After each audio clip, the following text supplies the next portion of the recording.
ఓం శ్రీమాత్రే నమః. ETV life ఆధ్యాత్మిక ఛానల్ ప్రేక్షకులకు స్వాగతం.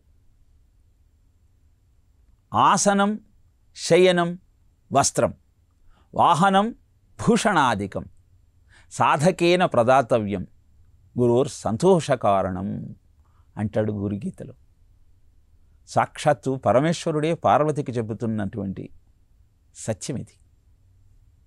ఆసనం కానీ, శయ్య కానీ, వస్త్రం కానీ, వాహనం కానీ, భూషణం కానీ, ఇవన్నీ కానీ వీటన్నింటినీ శిష్యుడు గురువుకు సంతోషం కలిగించటం కోసం సమర్పించాలి. గురు దక్షిణను అందివ్వాలి. విధిహీనం అసృష్టాన్నం మంత్రహీనం అదక్షిణం శ్రద్ధా విరహితం యజ్ఞం తామసం పరిచక్షతే అని భగవద్గీత తెలియజేస్తుంది. మనం ఇంట్లో ఏదైనా పూజ చేసినప్పుడు బ్రహ్మస్థానంలో ఉన్న బ్రాహ్మణుడికి సరి అయిన దక్షిణ ఇవ్వకపోతే ఆ నోము, వ్రతము, యజ్ఞము ఏది సత్ఫలితాన్ని ఇవ్వదు. మరి ఇంట్లో ఒక చిన్న సత్క్రియను నీతో ఆచరింపజేసినటువంటి బ్రాహ్మణోత్తమునికే దక్షిణ అత్యంత ఆవశ్యకమని శాస్త్రం తెలియజేసినప్పుడు నీ జీవిత గమనాన్ని నియంత్రిస్తూ నీకు సరైన మార్గాన్ని ఉపదేశించేటువంటి గురువుకు ఏమిచ్చి నువ్వు రుణం తీర్చుకోవాలి? కర్మణ మనసా వాచ సర్వదా ఆరాధయేద్ గురుం దీర్ఘదండం నమస్కృత్య నిర్లజ్జౌ గురు సన్నిధౌ. త్రికరణ శుద్ధిగా గురువును ఆరాధించి సాష్టాంగ దండ ప్రణామం చేసి సిగ్గుపడకుండా గురు సన్నిధిలో నువ్వు సంచరించగలిగినప్పుడు నీ జీవితం సార్థకమవుతుంది. గురువుకు దక్షిణ సమర్పించటం వల్ల ఎలాంటి అద్భుతమైన ఫలితాలు కలుగుతాయో ఈ ప్రసంగంలో మనం తెలుసుకునే ప్రయత్నం చేద్దాం. వరతంతు అనేటువంటి గురువు దగ్గర కౌత్సుడు అనే శిష్యుడు ఉండేవాడు. త్రికరణ శుద్ధిగా ఆ గురువును పూజిస్తూ ఆరాధిస్తూ సకల శాస్త్రాలను అధ్యయనం చేశాడు. అనంతరం గురుదక్షిణ ఇవ్వాలన్న ఆలోచన కలిగింది. గురువుగారి దగ్గరికి వెళ్ళి గురుదక్షిణగా మీకు నేను ఏమి ఇవ్వగలవాడను అని అభ్యర్థించాడు. నువ్వు ఆనందంగా జీవితాన్ని గడుపుతూ నేను నీకు అందించిన విజ్ఞానాన్ని నలుగురికి నువ్వు అందజేయటమే నువ్వు నాకు ఇచ్చే గురుదక్షిణ అని తెలియజేశారు వరతంతు అని ఆ గురువుగారు. ఇంత అద్భుతమైనటువంటి ఆనందాన్ని నాకు అందించి నా జీవన పథాన్ని సుగమం చేసిన మీకు దక్షిణ ఇవ్వకుండా నేను ఎలా వెళ్ళగలను అని మరీ మరీ అభ్యర్థించాడు కౌత్సుడు. శిష్యుడికి పరీక్ష పెట్టాలనుకున్నాడు వరతంతు. నీకు 14 విద్యలు నేర్పాను, ఒక్కొక్క విద్యకు 1 కోటి రూపాయల చొప్పున 14 కోట్ల రూపాయలు నాకు గురుదక్షిణగా అందించు అని ఆదేశించాడు. చాలా సంతోషించాడు కౌత్సుడు. ఆయన దగ్గర చిల్లి కానీ లేదు. మరి 14 కోట్ల రూపాయలు ఎలా ఇవ్వాలి అంటే రాజుగారి దగ్గర వెళ్ళి ఆయనను అభ్యర్థిస్తే తప్పకుండా దక్షిణ రూపంలో అంతధనాన్ని తనకు అందజేస్తాడన్న నమ్మకంతో రఘుమహారాజు గారి దగ్గరికి వెళ్ళాడు.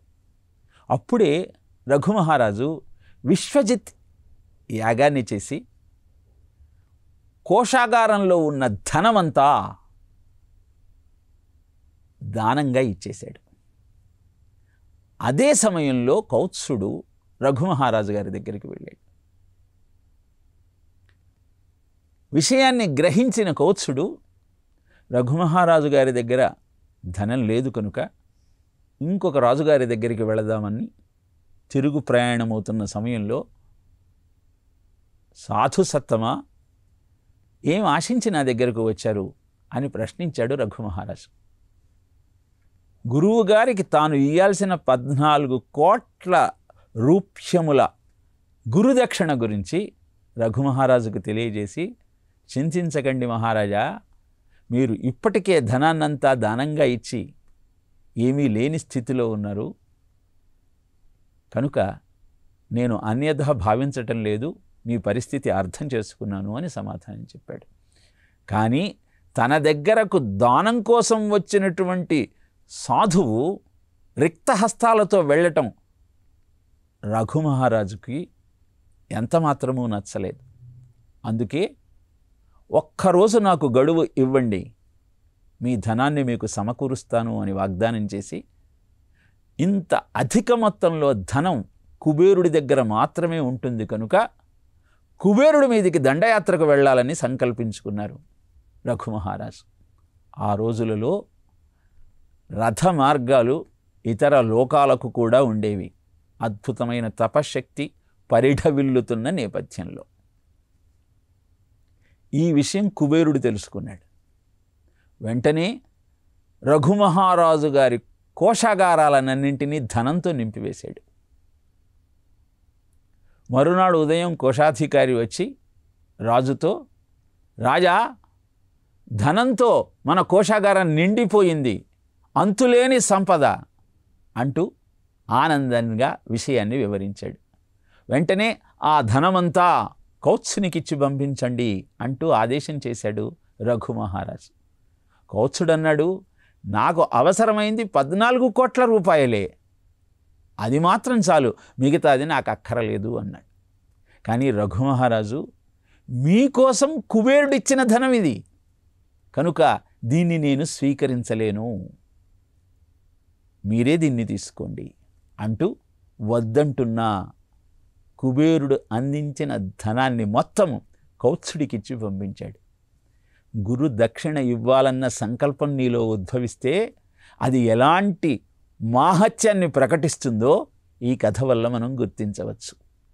మనం గురువుకు దక్షిణ ఇచ్చేటువంటి క్రమము మన దర్పాన్ని దంభాన్ని ప్రదర్శించే విధంగా ఉండకూడదు. అది పూర్తి చిత్తశుద్ధితో వినమ్రంగా స్వామికి సమర్పించేదిగా ఉండాలి. నారాయణ భట్టతిరి అన్న మహానుభావుడు నారాయణీయం అనేటువంటి అద్భుతమైన కావ్యాన్ని ప్రపంచానికి అందించాడు. 1036 శ్లోకాలతో పరిఢవిల్లినటువంటి ఆ అద్భుతమైన గ్రంథము గురుభక్తికి నిదర్శనంగా మనకు కనపడుతుంది. 16 ఏళ్ల వయస్సుకే గురువైన పిషిరిడి గారి దగ్గర నుంచి విజ్ఞానాన్ని అందుకున్నటువంటి నారాయణ భట్టాత్రి ఏ విధంగా గురుదక్షిణ మనం చెల్లించాలి అని ఆలోచన చేసి గురువుగారి దగ్గరికి వెళ్ళి, స్వామి, ఇంతకు ముందు ఏ శిష్యుడు ఇవ్వనటువంటి గురుదక్షిణ మీకు నేను ఇవ్వదలుచుకున్నాను. మీరు అనారోగ్యంతో బాధపడుతున్నారు, పక్షవాత రోగంతో బాధపడుతూ ఉన్నారు. గురుదక్షిణగా ఆరోగ్యాన్ని మీకు అందించి మీ అనారోగ్యాన్ని నేను స్వీకరిస్తాను అని గురుదక్షిణగా ఆ పక్షవాత రోగాన్ని తాను స్వీకరించి గురువుగారికి ఆరోగ్యాన్ని అందజేశాడు. మనకు సందేహం వస్తుంది, ఏమండి ఇలా సంభవమేనా, ఇలా జరుగుతుందా అంటే దీనికి అద్భుతమైన ఉదాహరణ ఆదిభట్ల నారాయణదాసు గారు. ఆదిభట్ల నారాయణదాసు గారి దగ్గరికి ఆయన కూతురు వచ్చి, నాన్నగారు, 10 ఏళ్ల నా కూతురుకి అమ్మవారు వచ్చింది, బతుకుతుందో లేదో అన్న భయంగా ఉంది అని చెప్పగానే, చింతించకమ్మా, వారం రోజుల్లో మీ అమ్మాయికి ఆరోగ్యం కుదుటపడుతుంది అని వాగ్దానం చేసి వారం రోజుల తరువాత తన కూతురికి మనవరాలికి తన ఆరోగ్యాన్ని ఇచ్చి తాను దేహాన్ని వదిలేశారు. అద్భుతమైన ఈ సత్యం మనకు తెలియజేసే నిజం ఏమిటి అంటే, తపోహి దురతిక్రమ, తపశ్శక్తికి సాధించలేనిది లేదు. ఆ తపశ్శక్తి సరి అయినటువంటి సక్రమమైన మార్గంలో ఉన్నప్పుడు అద్భుతాలను ఆవిష్కరిస్తుంది. అలా నారాయణ భట్టతిరి గురువాయూరు వెళ్ళి ఆ ఉన్నికృష్ణుని ముందు కూర్చొని అద్భుతమైన భాగవతాన్ని 1036 శ్లోకాలలో ఆవిష్కరిస్తూ గురువు ఎలా కాపాడతాడో మనకు తెలియజేశారు. ఆతామ్రే చరణే వినమ్రమధతం హస్తేన హస్తే స్పృశన్ బోధస్తే భవితా నసర్గ విధిభిర్ బంధోపి సంజాయతే ఇత్యాభాష్యగిరం ప్రతోష్య నితరాం తచ్చిత్తగూఢస్వయం సృష్టౌ తం సముదైర స భగవాన్ ఉల్లాసయోల్లాఘత. గురువు ఎలా నిన్ను సంరక్షిస్తాడు అన్నది అద్భుతంగా ఈ శ్లోకంలో ఆవిష్కరించారు. బ్రహ్మదేవుడు ఆ శ్రీమన్నారాయణుడి నుంచి ఆవిర్భవించిన తరువాత ఏం చేయాలో అర్థం కాక అయోమయ స్థితిలో ఉన్నట్ట. అప్పుడు తపతపత్యేతి, తపహ తపహ అన్న శబ్దం వినపడితే 10,000 సంవత్సరాలు తపస్సు చేశాడు.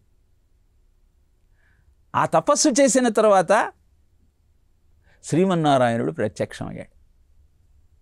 ప్రత్యక్షం కాగానే ఆయన పాదాల మీద పడ్డాడు. ఆ తామ్రే చరణే, ఎర్రగా ఉన్నాయట ఆ స్వామి పాదాలు. వినమ్రమధతం హస్తేన హస్తే స్పృశన్. అలా తనకు వినమ్రంగా నమస్కరించిన బ్రహ్మదేవుణ్ణి లేపి నిలబడి ఆయన హస్తంలో తన హస్తం వేసి ధైర్యం చెప్పేట.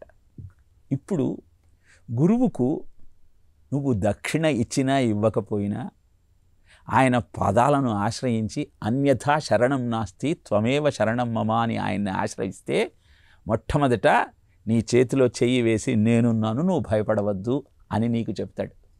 చెప్పిన తరువాత బోధస్తే భవిత నసర్గ విధిభిర్ బంధోపి సంజాయతే. నువ్వు చేసే కర్మలన్నీ నీకు బంధనాలే, అవి నిన్ను చుట్టుకొని నీకు మళ్ళీ జన్మకు కారణమవుతాయి. కానీ ఇక్కడ శ్రీమన్నారాయణుడు బ్రహ్మదేవుడితో ఏమంటున్నాడు, నువ్వు ఇంత సృష్టి చేసినా ఈ సర్గ అంటే సృష్టి బంధం కాదయ్యా. నమాం కర్మాణి లింపంతి నమే కర్మ ఫలే స్పృహ ఇది మాం యోభిజానాతి కర్మభిర్న సబధ్యతే. నేను కూడా నీలాగానే కర్మలను ఆచరించిన కర్మఫల స్పృహ లేకుండా నేను ఆచరిస్తాను కనుక అహంకారము మమకారము ఆసక్తి ఫలాపేక్ష అన్న 4 లక్షణాలు లేకుండా నేను కర్మను ఆచరిస్తాను కనుక అవి నాకు బంధం కావు. ఓ బ్రహ్మదేవా, నువ్వు నేను చెప్పినట్టు ఈ సర్గ ఈ సృష్టి చేస్తున్నావు కనుక ఇది నీకు బంధం కాదు. ఇది ఆభాష్యగిరం. ఇలా మాటలన్నీ చెప్పి ప్రతోష్య నితరాం అత్యంత ఆప్యాయంగా దగ్గరికి తీసుకొని తచ్చిత్తగూఢ స్వయం సృష్టౌ ఆయన చిత్తంలోకి ప్రవేశించి సృష్టిని తానే చేశాట. అంటే అర్థం ఏమిటి?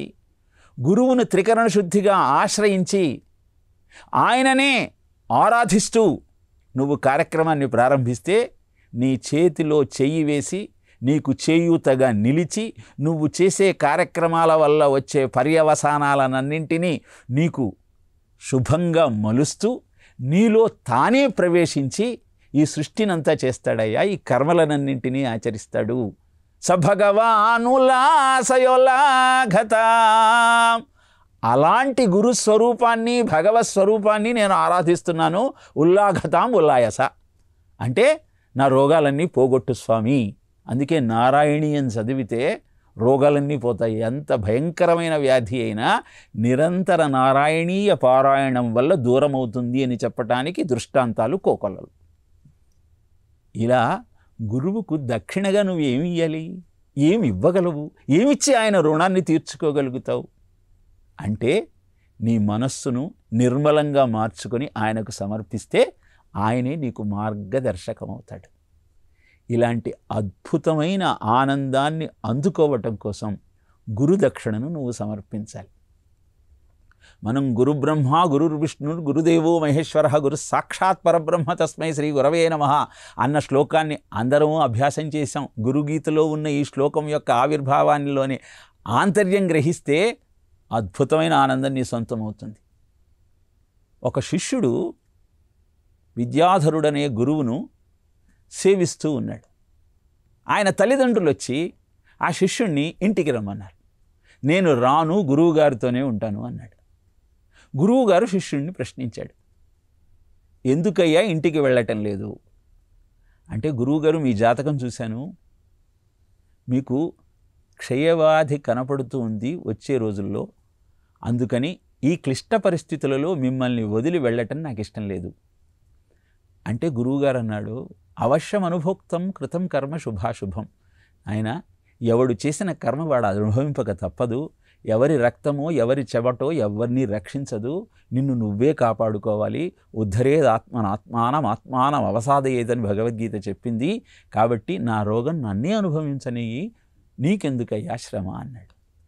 అప్పుడు ఆ శిష్యుడు అన్నాడు, స్వామి, నిరంతరము మీరే భగవంతుడన్న భావనతో మిమ్మల్ని అర్చించే నన్ను ఈ సమయంలో మీకు దూరంగా వెళ్ళమంటారేమిటి? ఇది ఎన్నడూ నేను చేయాల్సిన పని కాదు అని చెప్పి గురువుగారిని తీసుకొని కాశీపట్టణానికి వెళ్ళాడు.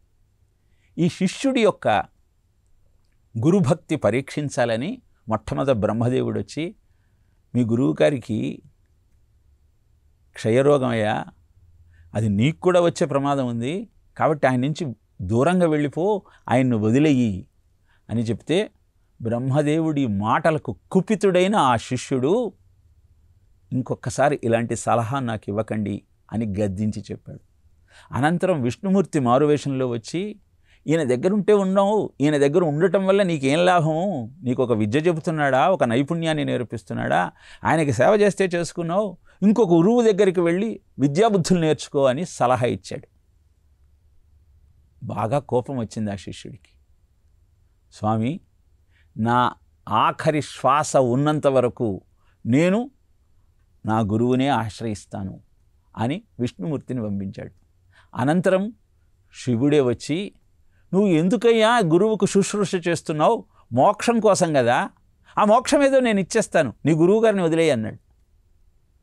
అప్పుడు శిష్యుడు అన్నాడు, ఆ మోక్షం ఏదో మా గురువుగారికి ఇవ్వండి, ఆయన క్షయవ్యాధితో బాధపడుతున్నారు, అనంతరం నా సంగతి చూద్దాం అని బ్రహ్మ, విష్ణువు, శివుడు అందరూ నా గురువే నాకు అన్న విషయాన్ని చెప్పాడు. అందుకే గురు బ్రహ్మ గురుర్ విష్ణు గురుర్దేవో మహేశ్వర గురు సాక్షాత్ పరబ్రహ్మ తస్మై శ్రీ గురవే నమః. ఇంత ప్రగాఢమైనటువంటి నమ్మకం గురువు పట్ల నీకు ఉన్నప్పుడు మాత్రమే నీ జీవితం ధన్యమవుతుంది. ఆయనకు దక్షిణ సమర్పించటము అంటే ఆయనకు వాహనాలు, వస్తువులు, బంగారము, వెండో ఇవ్వటం కాదు, దండలతో ఆయనకు దండం పెట్టడము కాదు. ఆయన నీకిచ్చిన సందేశాన్ని నువ్వు నీ జీవితానికి అన్వయించుకుంటూ తద్వారా సమాజ హితం కోసం నువ్వు పాటు పడటమే నిజమైన గురుదక్షిణ. గురువు నిన్ను ప్రశ్నించాడు అంటే నీకు ప్రపంచాన్ని పరిచయం చేస్తున్నాడని లెక్క. అహంకారంతో మిడిసిపడే నువ్వు ఇతరులు ఎంత గొప్పవాళ్ళో తెలుసుకోలేక అజ్ఞానంలో ఉన్నప్పుడు ప్రశ్నించి ఉత్తమోత్తములైన జీవితముల చరిత్రలు నీకు చెప్పి నీకు ప్రపంచాన్ని పరిచయం చేస్తాడు. కోపగించాడు అంటే నీ బాధ్యత నీకు గుర్తు చేశాడు అని నువ్వు అర్థం చేసుకోవాలి.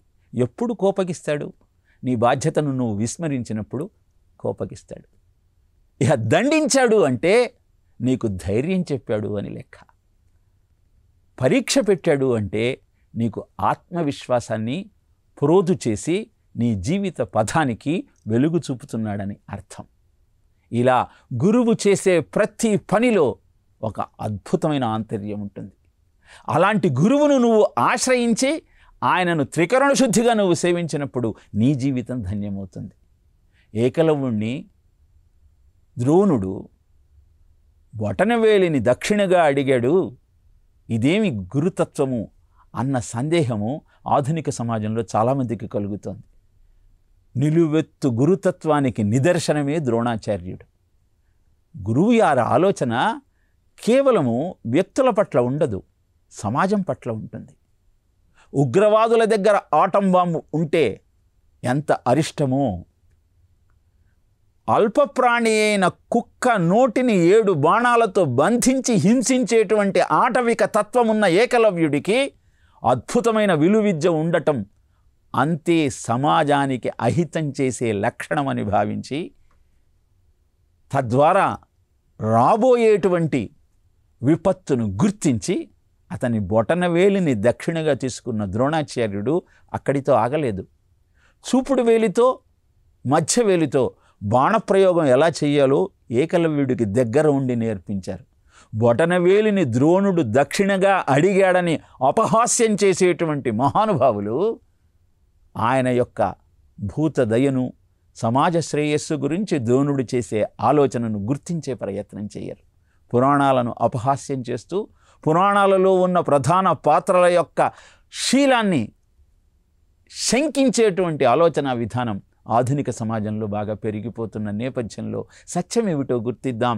గురుతత్వంలో ఉన్న గొప్పతనాన్ని గుర్తించగలిగిన మరుక్షణం నీ జీవితం ధన్యమైపోతుందన్న సత్యాన్ని తెలుసుకునే ప్రయత్నం చేద్దాం. కర్ణుడు కూడా ఎందుకని యుద్ధరంగంలో అపజయం పాలయ్యాడు అంటే, పరశురాముడి దగ్గరికి వెళ్ళి ఆయనను మోసం చేసి విద్యను గ్రహిద్దాం అనుకున్నాడు. అది గురుద్రోహం కాదా? నీ సత్యము, నీ నడవడిక, నీ సత్ప్రవర్తన, నీ శీలమే నీకు శ్రీరామ రక్షగా ఉంటాయి. కర్ణుడు చాలా గొప్పవాడని చెబుతారు. ఎందుకు అంటే, కర్ణుణ్ణి పొగుడుతూ అర్జునుణ్ణి, కృష్ణుణ్ణి కించపరిస్తే అది ఆధునిక సమాజపు యొక్క అనుభూతిగా భావన చేసేటువంటి కుహనా తత్వమున్నటువంటి మేధావుల సంఖ్య పెరుగుతున్న నేపథ్యంలో కర్ణుడు ఎంత దుష్టుడో, ఎలా దుర్యోధనుడికి అన్యాయం చేశాడో, ఎలా గురువైన పరశురాముణ్ణి మోసం చేశాడో గమనించగలిగితే కర్ణుడి యొక్క గొప్పతనము, పరశురాముడి యొక్క గురుతత్వము మనకు బోధపడుతుంది.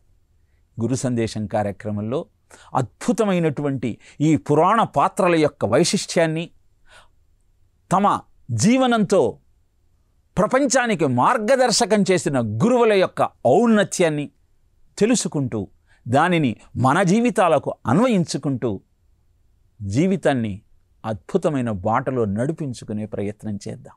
కవిత్వవారాశి నిశాకరాభ్యాం దౌర్భాగ్యదావాంబుదమాలికాభ్యాం దూరీకృతానమ్ర విపత్తితాభ్యాం నమో నమః శ్రీ గురుపాదుకాభ్యాం నమో నమః శ్రీ గురుపాదుకాభ్యాం.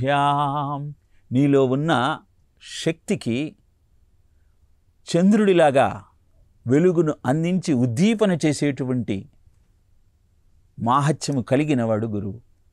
అలానే నీ దౌర్భాగ్యాలన్నింటినీ దూరం చేస్తూ నీ కోరికలన్నింటినీ నెరవేర్చే మాహత్యం కలిగినవి గురు పాదుకలు. అలాంటి గురు పాదుకలను అర్చిస్తూ, గురువును సేవిస్తూ, గురుభక్తితో మన జీవితాన్ని అద్భుతంగా మార్చుకునే ప్రయత్నం చేద్దాం.